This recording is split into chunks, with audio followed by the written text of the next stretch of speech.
안녕하세요. 1월 20일 아침마다 새로우니 이성진 목사입니다. 오늘 하루도 말하기 전에 먼저 생각하고 우리의 입술의 모든 말이 주님께 연락되기를 빕니다.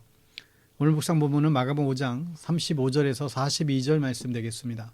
41절 말씀을 제가 먼저 봉독하죠. 그 아이의 손을 잡고 이르치되 달리다고 마시니 번역하면 곧 내가 네게 말하노니 소녀야 일어나라 하심이라. 아멘. 어제 아침 본문에 예수님께서 회당장 야이로의 딸을 고치러 가시던 중에 12의 혈루증 앓았던 여인의 병을 고쳐주었지요. 계속해서 오늘 이야기는 야이로의 딸을 고치는 기적으로 이어집니다. 35절에 아직 예수께서 말씀하실 때에 회당장의 집에서 사람들이 와서 회당장에게 이르되 당신의 딸이 죽었나이다. 어찌하여 선생을 더 괴롭게 하나이까. 12해 동안 혈루증 앓았던 여인을 고치는 사이에 집에서 기다리던 그 회당장의 딸이 죽었다는 이야기입니다. 회당장의 집에서 예수님을 기다리던 사람들이 회당장에게 이 소식을 알린 것이죠. 이제 당신 딸이 죽었으니 포기하고 장례식을 준비해야 할 때라는 것입니다. 그리고 바쁜 예수님, 이제 더 이상 귀찮게 하지 말라는 의미도 있죠.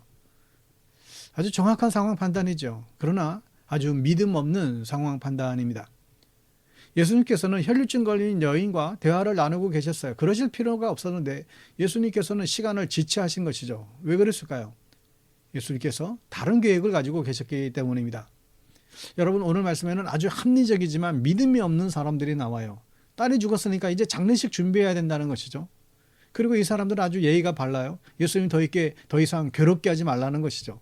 이미 죽었으니까 이제 다 끝났노라고. 그런데 이 사람들은 정말 믿음이 없는 사람들입니다. 우리가 이런 거에 속지 마셔야 됩니다. 이건 상황 판단을 잘하고 예의가 바른 것이 아니죠. 이건 믿음이 없는 행위라는 거예요.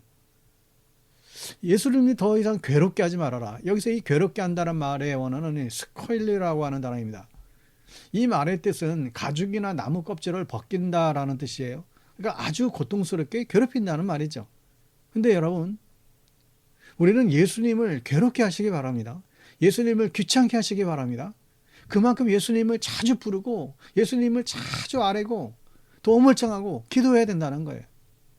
성경에 나오는 많은 믿음의 사람들은 예수님을 귀찮게 했던 사람들이 꾸준히 예수님을 찾고 기도하고 포기하지 않았던 사람들이죠. 여러분, 우리 주변에는 이런 사람들이 분명히 있습니다. 무슨 기도해도 소용없다고, 이제 예수님 좀 그만 괴롭히라고, 이제 이미 늦었다고, 이제 소용없다고. 여러분, 그런데 이런 이야기에 너무 빠져들지 마세요. 여러분, 우리가 기도하기에 늦은 때는 한 번도 없습니다. 우리가 포기하지 말고 예수님께 우리들의 늘 기도와 간구를 아뢰 수 있게 되길 바랍니다.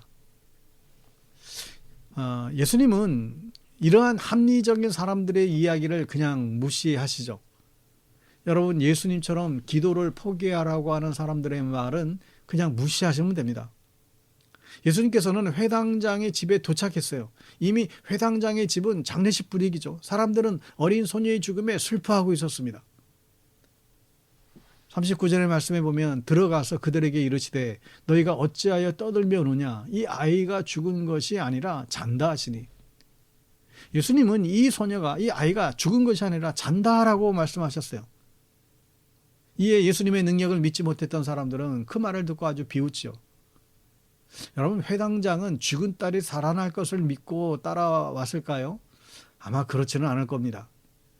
아직 예수님께서 죽은 사람을 살리신 기록은 그 앞에서는 찾을 수가 없어요. 그냥 지푸라기로 잡는 마음으로 그냥 예수님을 따라왔을 것 같아요. 근데 41절에 그 아이의 손을 잡고 이르시되 달리다고 마시니 번역하면 곧 내가 네게 말하노니 소녀야 일어나라 하심이라. 여러분, 신약 성경은 헬라어로 기록되어져 있습니다. 당시 세상을 지배하던 나라가 로마였기 때문이죠. 성경이 헬라어로 기록된 덕분에 전 세계에 사실 퍼져나갈 수가 있었어요.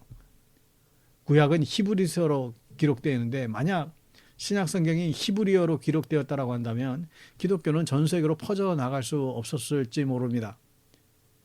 그러나 또 예수님께서는 히브리 말을 사용하셨어요. 정확히 말하면 이 히브리어의 일종인 아람어를 사용하셨어요. 마가는 헬라어로 기록된 마가복음 중에서 예수님의 중요한 말씀들은 원어인 아람어로 기록했습니다. 그 말씀 중 하나가 바로 오늘 본문의 달리다 굼이에요. 이 달리다 굼, 달리다는 소녀이고 달리게 하는 소녀를 생각하시면 우리가 쉽게 이해할 수가 있죠. 달리는 소년, 이게 이 달리다예요. 굼은 일어나라라는 동사입니다. 지금은 명령형으로 사용되었습니다. 번역하면 소녀야 일어나라라는 뜻이죠. 42절에 소녀가 곧 일어나서 걸으니 나이가 12살이라 사람들이 곧 크게 놀라고 놀라거늘. 거의 죽어가는 소녀가 죽은 것이죠. 이 소녀는 건강하지 않았어요. 죽은 줄 알았다가 잠시 일어나는 경우는 있을 수 있잖아요. 그러나 그 소녀가 멀쩡히 걸어 다녔다는 것은 의학적으로는 있을 수 없는 완벽한 기적인 것이죠.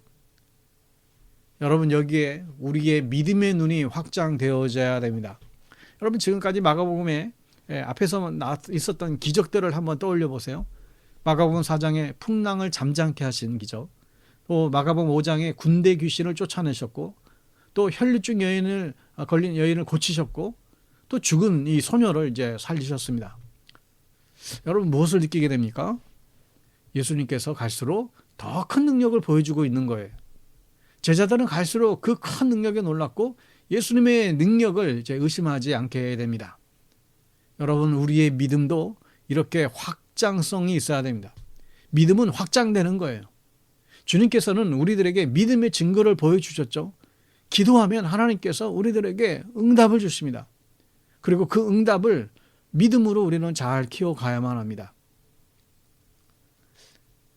야이로는 자신의 계획대로 되지 않았습니다.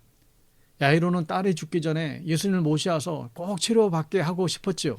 근데 예수님께서는 더 큰 계획이 있었어요. 딸이 죽은 후 다시 살려내시어 사람들에게 부활의 소망을 주시려는 그런 마음이 더 깊은 뜻이 있었죠. 사랑하는 여러분, 믿음은 커져가는 것입니다. 믿음은 이 세상을 넘어서 영생과 천국을 바라볼 수 있어야 하는 것이죠. 내 속에 있는 이 작은 겨자씨만한 이 믿음과 증거들을 여러분 잘 키워서 주님께서 원하시는 큰 믿음을 키워내시는 여러분 되시기를 주님의 이름으로 축원합니다. 기도하겠습니다. 주님, 겨자씨같이 작은 우리의 믿음을 더해 주십시오. 시험에 들지 않게 해 주십시오. 포기하지 말고 항상 주님께 간구하는 믿음의 사람들 되게 해 주십시오. 주님, 우리들의 믿음이 더 커져나가기를 원합니다. 주님께서 우리들에게 주신 이 믿음의 증거들을 마음에 품고 정말 산을 옮길 만한 큰 믿음으로 키워나가게 해 주시옵소서. 우리의 기도를 들으시는 예수님 이름으로 기도합니다. 아멘.